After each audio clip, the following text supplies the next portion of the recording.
My father really is an inventor.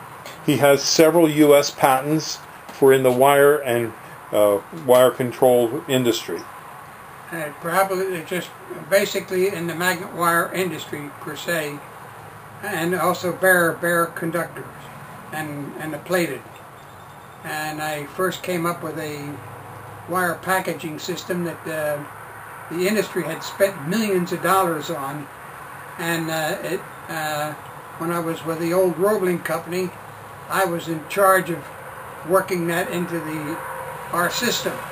And I kept telling the people, it doesn't work, and it would not register because they spent a fortune on establishing this particular pattern, and before it was putting rotating a 5-gallon bucket and spewing the wire in the old-fashioned way in a coil form.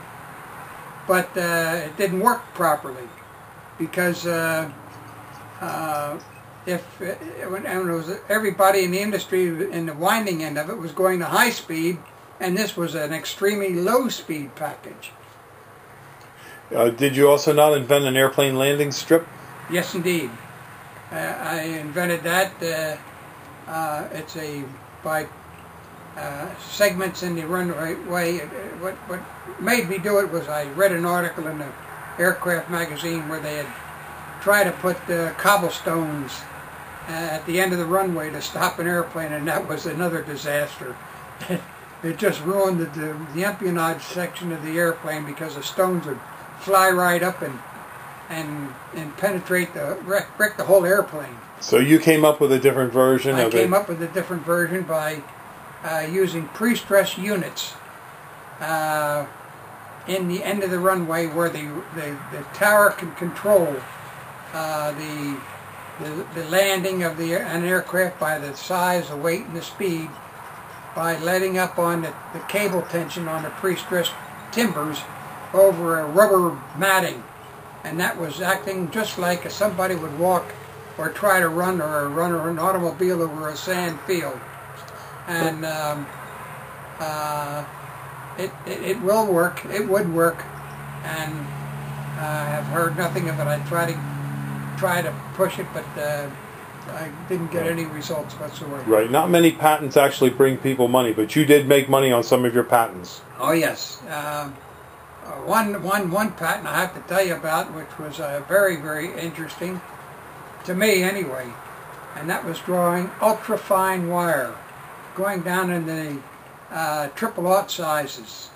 And a Swiss engineer came to my house when I first thought of the idea, and he stood about a half an hour watching the machine run, and he backed off and he says, "Ach, they've been going in the wrong direction."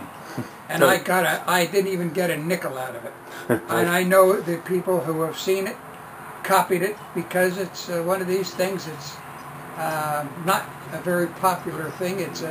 But it is used today. Yeah. It is used today, yes. Okay, well, thank you very much, Pop. The oldest inventor in North America, still active, still working and doing stuff. And the wire packaging system that I developed while at the Roebling Company and Hudson Wire Company was called a HUD-Pack, a tapered spool. And they could pull it at any rate of speed, up to 5,000 feet a minute or 2,000 feet a minute. It didn't make any difference. And it's an international standard today. Okay.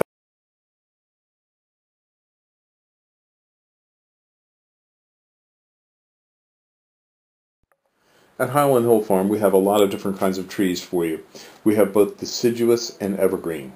Some of the spruces that we have are like Colorado blue spruce, Norway spruce, white spruce, Serbian, Black Hills spruce, black spruce.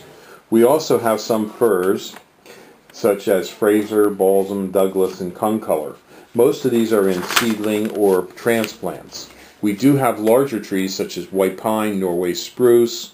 We also sell a whole range of arborvitaes in many different sizes, from transplants up to large trees.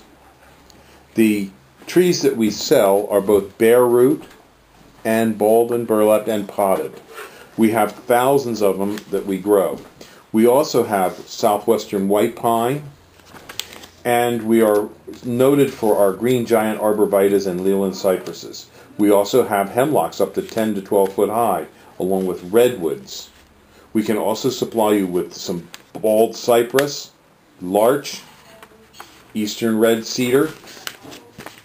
In the way of shrubs, we have arrowwood viburnums, bayberry, blackhaw viburnums, a whole range of viburnums, dogwoods, red, twig, silky dogwoods, elderberries. We also have forsythia, common lilacs, Japanese lilacs, Peking lilacs. We also have nannyberry, ninebark, and things such as Russian olive, which some people think is invasive. But we do sell a wide range of trees and shrubs, including winterberry holly. So give us a call at 215-651-8329 as we do deliver and plant.